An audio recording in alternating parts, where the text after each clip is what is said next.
I devoted my life to being the perfect sister and aunt until they abandoned me. But they never imagined the revenge that would change everything. I'm 23, female, and until recently I was super close with my family. I'm talking about spending almost all my free time with them. I have two sisters, Leah, 30, female, and Sophie, 28, female, and a brother, Adam, 35, male. They all have kids, 4 total between the 3 of them, and for the longest time, I was basically their favorite aunt and babysitter.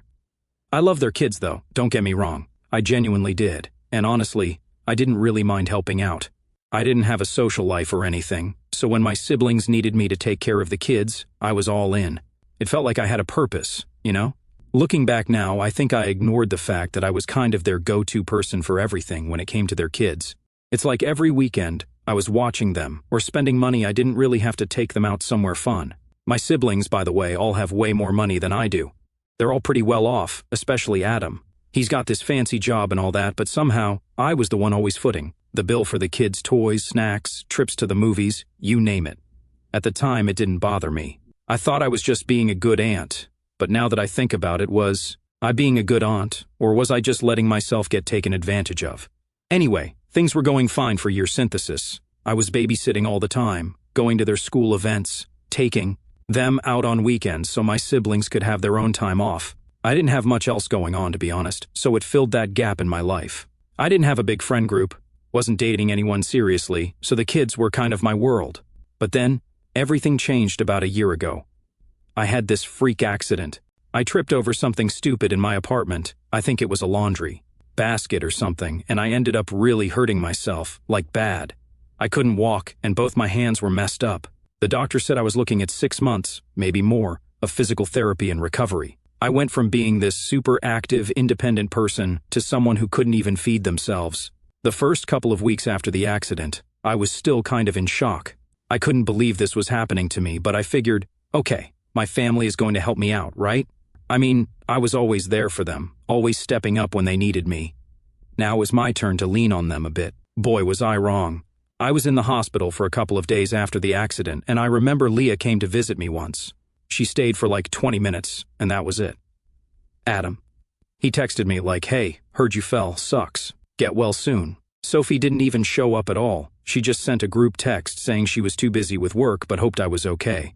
That's when the first red flag started waving in my brain, but I tried to brush it off, thinking they were probably just stressed or busy or something. I mean, they've got kids, jobs, lives.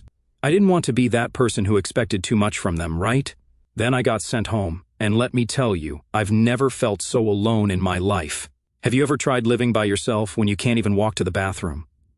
Yeah, it's not fun. I couldn't cook. I couldn't clean. Hell, I couldn't even brush my own hair. I had to cut most of it off because I just couldn't manage it anymore. I lost 30 pounds in those first few months because I couldn't even make myself food. The fridge was empty. I was living off crackers and protein shakes, and I was too embarrassed to ask anyone for help. And that's when I realized no one in my family was offering to help either. Before my injury, my phone would be blowing up with texts from my siblings asking if I could babysit, pick the kids up from school, or do something for them. After the accident, radio silence. Not one call to see how I was doing. Not one offer to come over and bring me groceries or just check in. It was like I didn't exist anymore. I had to rely on my next-door neighbor, Nancy, who I barely even knew, to pick up some food for me a couple of times. This woman, who didn't know me from Adam, was showing more kindness than my own family. It was around the 3rd month of being stuck in my apartment, unable to do much of anything, that it really hit me. They only cared about me when I was useful. When I could watch their kids or do favors for them, I was the best sister, the best aunt. But now that I needed help, crickets. That realization messed me up more than the accident did, honestly. I'd always thought we were a close family. But the second I couldn't be their free babysitter anymore, they didn't even bother checking in. I started to feel more and more angry as time went on. I tried to give them the benefit of the doubt at first, like maybe they were just busy or stressed, or something. But after months of nothing, it was pretty clear where I stood with them. There were days when I just sat in bed, staring at my phone, hoping one of them would call, maybe just to ask if I needed anything or to see if I was okay. But they never did. And it wasn't just the physical pain that hurt, it was the emotional pain of realizing that I wasn't as important to them as I thought I was all those years of me going above and beyond for their kids, spending my weekends and money, thinking I was building this strong bond with my family. It all just felt like a lie.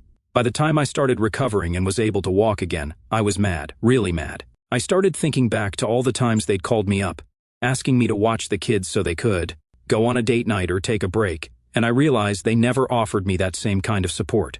Not once. It was like they just saw me as their built-in babysitter, and the second I couldn't fill that role anymore, I was useless to them. So, after everything that happened with my accident, you'd think my family would have realized how much they'd messed up, right?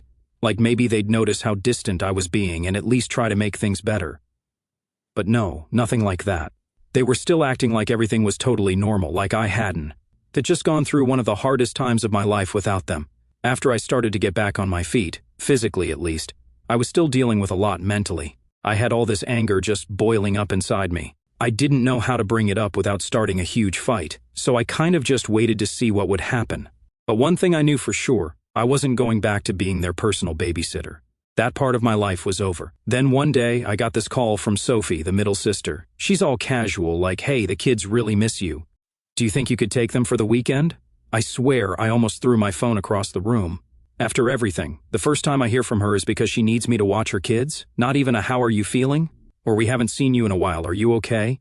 Just straight to asking for a favor, like, "Are you serious right now?" So I told her flat out, no, I'm not babysitting anymore. At least not for a while. I figured that was the easiest way to start setting some boundaries, you know?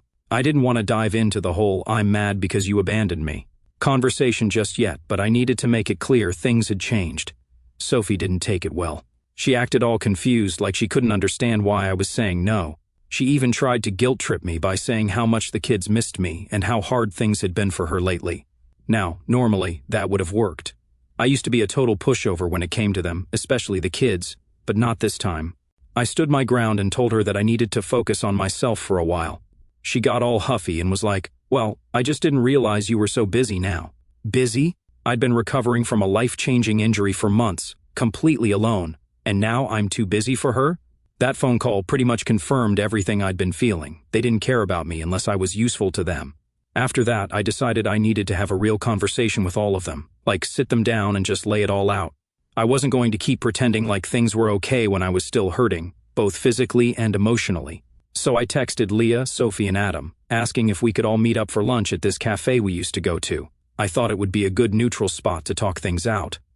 When the day finally came, I was nervous as hell. I didn't know how they were going to react, but I knew I couldn't just keep all of this bottled up anymore. So we all sat down, and at first it was just small talk. They were laughing, catching up, acting like nothing had happened. Meanwhile, I was sitting there, trying not to explode. Eventually, I couldn't take it anymore, and I just said, "We need to talk." That's when things got awkward real fast. I told them how hurt I was that none of them had been there for me during my injury, how they completely disappeared when I needed them most. I didn't hold back. I told them how lonely and abandoned I felt, and how it made me realize they only seemed to care about me when I was useful to them. I was shaking while I said all of this, but it felt good to finally get it out. Leah was the first one to speak, and her response made me want to scream. She said, "Well, you never asked for help. We just assumed you were fine." I was stunned. Like, did they really need me to beg for help? I couldn't walk. I couldn't even cook for myself. And they knew that. It wasn't a secret. I said, "Why would I have to ask? You saw me in the hospital. You knew I couldn't even get out of bed." Then Adam chimed in, all defensive. He said, "We all have our own lives, you know? It's not like we were just sitting around doing nothing." And that's when I lost it. I told them I had spent years putting their lives and their kids ahead of my own. I gave up my weekends, my money, my energy to be there for them, and the one time I needed something in return, they couldn't even bother to call. I told them I wasn't going to be their free babysitter anymore and that from now on, I was setting boundaries. Leah looked pissed. She was like, "So you're just going to cut us off? You're going to punish the kids because we didn't check in enough?" That's when the guilt tripping really started. They kept bringing up the kids, saying how much they missed me and how they didn't understand why I wasn't around anymore. But I wasn't going to let them guilt me into going back to the way things were. I told them straight up, this isn't about the kids. This is about you guys treating me like I don't matter unless I'm doing something for you. And that's when Sophie finally spoke up. She tried to play the peacekeeper, saying, "We're sorry if we made you feel that way, but you didn't tell us how bad things were." I couldn't believe it. They were still making it sound like this was somehow my fault for not spelling it out for them. I just sat there, shaking my head. I shouldn't have to beg my own family to care about me. At that point, I realized this conversation wasn't going anywhere. They weren't going to see things from my perspective, and they definitely weren't going to apologize or admit they were wrong. So I got up and left. As I walked out of that cafe, I felt this weird mix of anger and relief. I was pissed that they still didn't get it, but I was also relieved that I'd finally said everything I'd been holding in. For the first time in a long time, I felt like I was putting myself first, and honestly, it felt good. After that conversation at the cafe, things between me and my siblings just went downhill. I mean, it was already bad, but now it was like we were all on totally different planets. No one was willing to see my side of things, and I sure as hell wasn't about to back down. For the first time in my life, I was standing up for myself, and I wasn't going to let them guilt-trip me into going back to being their personal babysitter. A week or two passed after that whole mess, and I didn't hear a word from any of them. No calls, no texts, nothing. It was kind of expected, but still it stung a bit. You'd think after I poured my heart out, they'd at least check in to see how I was doing. But nope, silence. And honestly, that silence spoke louder than anything else they could have said. But then, out of nowhere, Adam called me. I wasn't sure if I even wanted to pick up, but curiosity got the best of me, so I answered. He didn't waste any time with small talk or anything. He jumped right into it, like, "So, you're really done babysitting for us? Is that it?" I could already tell this wasn't going to be a nice conversation. I said, "Yeah, Adam, I'm done. I told you guys that already." He just sighed and then said something that completely floored me, "Leah and Sophie are thinking about cutting you off from seeing the kids now. I know my siblings can be selfish, but I didn't think they'd actually go that far." I was shocked. I asked him, "Are you serious? They're really going to use the kids against me because I won't babysit anymore?" Adam, in his usual blunt way, said, "Well, they feel like if you're not going to help out, then why should you get to hang out with the kids? It's a two-way street." I couldn't believe what I was hearing. So now I had to babysit just to be allowed to see my nieces and nephews? I was angry, like, really angry. But I didn't want to let Adam know that. I kept it cool and said, "Look, I love those kids, but I'm not going to let you guys use them as pawns to get me to do what you want. If Leah and Sophie want to keep me from seeing them, that's on them." Adam didn't seem to care much either way. He just kind of shrugged it off and changed the subject. He started talking about his new job, how he was traveling more, and how tough it was balancing work and family. It was like he didn't even realize how messed up the whole situation was. I kept the conversation short, and when we hung up, I felt this weird mix of emotions. Part of me was heartbroken thinking about not seeing the kids anymore, but another part of me was just done. Like, I couldn't keep doing this with them. The guilt, the manipulation, it was all too much. And if they were really going to punish me by keeping the kids away, then fine. I wasn't going to play their game. A couple more weeks went by and then I got another call, this time from Sophie. She sounded super sweet, which was already a red flag because she's only nice like that when she wants something. She goes, "Hey, so I've been thinking, and the kids have been asking about you. They really miss you. I was wondering if you could maybe take them for a day next week? Just a day, nothing big. I promise I'll pick them up early." I almost laughed. She was doing exactly what Adam had warned me about, trying to get me back into babysitting by dangling the kids in front of me. But I wasn't falling for it. I told her, "I miss them too, but I'm not babysitting, Sophie. I've told you this." Her tone changed immediately. She went from sweet to pissed in about 2 seconds flat. "I don't understand why you're being so selfish. You used to love spending time with them, and now what? You're just too good for us? Too good for the family?" That hit a nerve, but I kept calm. It's not about being too good for anyone. It's about respect. I've given up so much for you guys, and when I needed help, no one was there. I'm not going back to being the person you call when you need something. Sophie wasn't having it. "Fine, do whatever you want, but don't come crying to us when the kids don't even remember who you are." And then she hung up. That call hit me harder than I expected. I sat there for a while just thinking about what she said. Was she right? Were the kids going to forget me? I'd spent so much time with them, been there for every little milestone, every birthday, every scraped knee. It felt like I was losing them, and it hurt. But at the same time, I knew I couldn't go back to how things were. I tried to distract myself after that. I threw myself into work, tried to reconnect with some old friends, even started going out more. It felt weird at first, having time to actually focus on myself.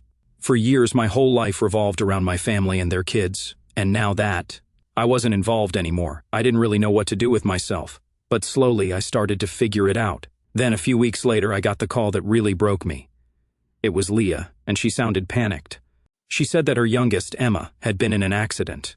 Apparently, she'd fallen off her bike and broken her arm. Leah was rushing her to the hospital and needed me to watch her other 2 kids while they dealt with everything. My heart sank. I loved those kids, and the thought of Emma being hurt made me feel sick. But at the same time, I knew what this was. They only called me when they needed something, when they were in a bind. I was suddenly important again. I didn't know what to do. I felt guilty for even thinking about saying no, but I also didn't want to fall back into the same trap. So I took a deep breath and told Leah, "I'm sorry Emma's hurt, but I can't help right now. I hope she's okay." There was a long pause on the other end. Then Leah said, in this cold, distant voice, "I can't believe you. After everything, you're really going to do this. I thought you cared about this family." And with that, she hung up. After that call with Leah, I honestly felt like the worst person in the world. I just kept thinking, what if Emma's really hurt, and I'm sitting here refusing to help? But then I had to remind myself, this wasn't my fault. This was a pattern. They only called me when they needed something. If it wasn't for the accident, would Leah have even reached out? I seriously doubted it. Still, the guilt was eating me up, so I texted Leah later that night. I just sent something simple like, "I hope Emma's okay. Let me know if you need anything." But surprise, surprise, no response. It was like they only wanted me around when it was convenient, and the second I set a boundary, I was dead to them. A few days went by, and I started hearing bits and pieces from other family members about how my siblings were really upset with me. Apparently, they were telling everyone that I had abandoned the family and that I didn't care about them anymore. It was wild. I couldn't believe they were twisting things like that. I wasn't the one who abandoned anyone. They did that to me when I was at my lowest. It all came to a head when my dad called me. Now, my dad isn't really involved in all the day-to-day drama. He's more of a let's keep the peace kind of guy. He calls me up and says, "We need to talk, kiddo." The minute he said that, I knew I was in for a lecture. We met up at his house, and as soon as I walked in, I could feel the tension. My dad was sitting at the kitchen table, and I could tell he was already stressed. He didn't even offer me coffee or anything, just got straight to it. He goes, "I've been hearing from your siblings, and they're really hurt by the way you've been acting." I wanted to roll my eyes so bad, but I kept it together. "Dad, I don't know what they've been telling you, but I haven't abandoned anyone. I've just stopped babysitting. That's it." He nodded, but I could tell he wasn't really on my side. "I get that you've been through a tough time, but family's family, you know? Sometimes we have to do things we don't want to for the sake of the people we love." I couldn't believe it. My own dad was basically telling me to suck it up and go back to being their unpaid babysitter, all for the sake of family. I tried to explain how hurt I was, how they hadn't been there for me during my recovery, but it was like talking to a brick wall. He just kept saying things like, "They didn't mean to hurt you, and everyone's busy with their own lives." By the end of that conversation, I was so frustrated I could barely see straight. My dad just didn't get it. He wasn't around enough to see how much I was bending over backward for my siblings, and he sure as hell didn't understand how abandoned I felt when they all ghosted me after my accident. He ended the talk with some classic, "Just try to work it out, kiddo. They love you, they really do. But love isn't treating someone like they only matter when it's convenient." After that, I stopped talking to pretty much all of them. It felt like the only way I could protect myself was by creating distance. I couldn't handle being around people who didn't respect me enough to treat me like an actual human being with my own needs and boundaries. So I blocked Leah and Sophie on my phone and deleted our group chat. Adam, I left unblocked because honestly, he wasn't the worst of the 3, but I wasn't exactly reaching out to him either. Then came the hardest part, the kids. I didn't want to cut them off completely. They had no idea what was going on, and it wasn't fair to them. So I reached out to one of my nieces, Natalie, who's 12 and old enough to have her own phone. I sent her a message just asking how she was doing and telling her I missed her. She responded pretty quickly, saying she missed me too and that she'd been asking her mom, Sophie, why she hadn't seen me in so long. That broke my heart. I didn't want the kids to think I just up and disappeared from their lives, but at the same time, I couldn't let myself get dragged back into being their go-to babysitter again. So I told Natalie that I loved her and her cousins, and that I was always here, for them. But things with the family were kind of complicated right now. She didn't really get it, but she said she understood, which I appreciated. Kids are way more understanding than people give them credit for. After that, I made it a point to stay in touch with the kids directly, without going through Leah or Sophie. I'd text them or send them little gifts every now and then, just to let them know I was still thinking of them. It wasn't the same as spending time with them, but it was the best I could do under the circumstances. A few months went by like that. I was still kind of figuring out who I was without my family constantly needing something from me. I started hanging out more with some SHIO workers, going to the gym again, doing things for myself. For the first time in years, I felt like I had control over my own life. But of course, nothing stays calm for long in my family. One day, I got a call from an unknown number. I almost didn't pick it up, but something told me I should. Turns out it was Leah, using a different phone to call me since I'd blocked her. Real mature, right? She starts off with, "I don't know what your problem is, but you need to stop ignoring me. No hello, no how are you, just straight to the attitude." I told her, "I'm not ignoring you. I'm setting boundaries, and if you don't like that, too bad." Leah wasn't having it. She started going off, saying how the kids were suffering because of me, how they missed me, and how I was ruining the family. She even had the nerve to say, "You're being selfish. You need to get over yourself and start acting like part of this family again." That was it. I'd had enough. I told her, "You know what, Leah? Maybe the problem isn't me. Maybe the problem is that you all took me for granted for years, and now that I'm finally standing up for myself, you don't like it." She tried to argue, but I wasn't having it. I hung up the phone and blocked that number too. After that, I knew there was no going back. I wasn't just taking a break from my family, I was done. Done with the manipulation, the guilt-tripping, the constant demands. If they couldn't respect me or my boundaries, then they didn't deserve to be in my life. And you know what? I didn't feel guilty anymore. After blocking Leah for good, I honestly felt like a weight had been lifted. It was the first time in forever that I wasn't waking up stressed about when the next call or guilt trip would happen. I could just breathe. My days were my own, and it felt like I could actually focus on my life for once. But of course, it didn't stay quiet for long. About a month after that last blow-up, I got a letter in the mail. I don't get much mail besides bills, so I was surprised to see something handwritten with my name on it. When I opened it, I saw that it was from Sophie. She had written this long, dramatic letter about how disappointed she was in me and how I was tearing the family apart. It was full of the usual guilt trip garbage about how much the kids missed me and how I was letting them down. She even had the audacity to say, "I hope one day you realize how selfish you're being and that it's not too late to fix this." Like, seriously? I was selfish? I gave up years of my life for them, and now I'm the selfish one because I don't want to be their doormat anymore? I crumpled the letter and tossed it in the trash. I didn't even have the energy to get mad about it at that point.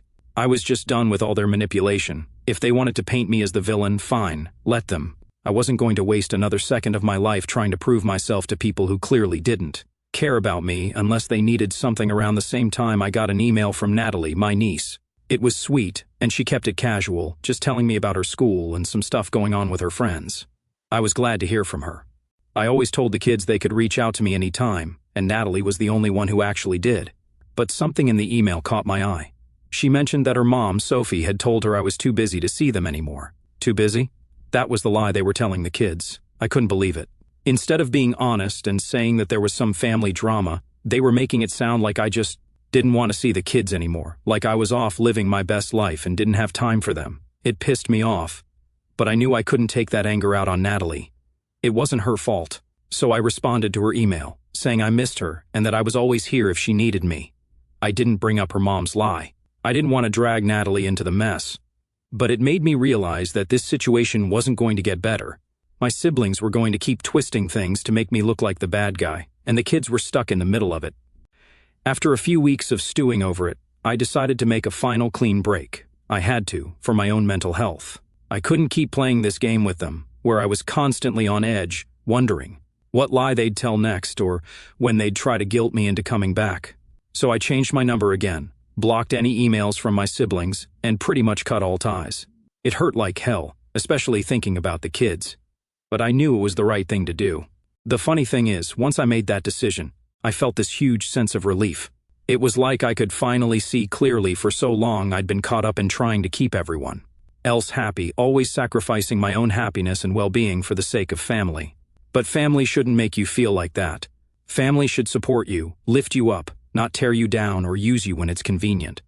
It wasn't easy, though. There were nights when I'd lie awake, thinking about all the times we spent together. Holidays, birthdays, the laughs, the inside jokes. It's not like I didn't love my family. I did. But love isn't enough if the people you love don't respect you. That's the part I had to come to terms with. Then, out of nowhere, about 3 months after I cut them off completely, I got a message on Facebook from my mom. I don't talk about her much because she's never really been involved in the day-to-day drama with my siblings. She lives a few states away, and we've always had a kind of distant relationship. But she must have heard about what was going on because her message said, "We need to talk about what's been happening with your siblings. They're worried about you." I rolled my eyes so hard I thought they'd get stuck. Of course they were worried now that they couldn't reach me to dump their problems on. I debated whether to even respond, but I figured it was worth at least explaining my side of things to my mom since she wasn't directly involved. I told her everything, how I'd always been there for my siblings, how they completely abandoned me when I needed help, and how I had to set boundaries to protect myself. I didn't sugarcoat it. I wanted her to know exactly why I had made the decisions I did. She took a few days to respond, but when she did, it was surprisingly supportive. She said she understood why I felt hurt and that she wished things had gone differently. But then she dropped the line that kind of threw me. Maybe it's time to forgive and move forward. Life's too short to hold grudges. That's when I realized something. This whole time I'd been holding on to this idea that my family would eventually come around, that they'd see what they did wrong and apologize, and we'd all move forward.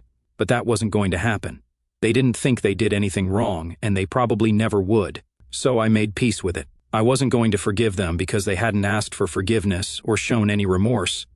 But I was going to move on. I wasn't going to let their toxic behavior control my life anymore. And that's where I am now. It's been a few months since I cut them off for good. And while it's still hard sometimes, I know I made the right choice. I've started reconnecting with old friends, focusing on my career and doing things that make me happy for once. I don't know what the future holds for my family or if we'll ever truly make amends, but for now I'm at peace with where things are. And that's all I can really ask for.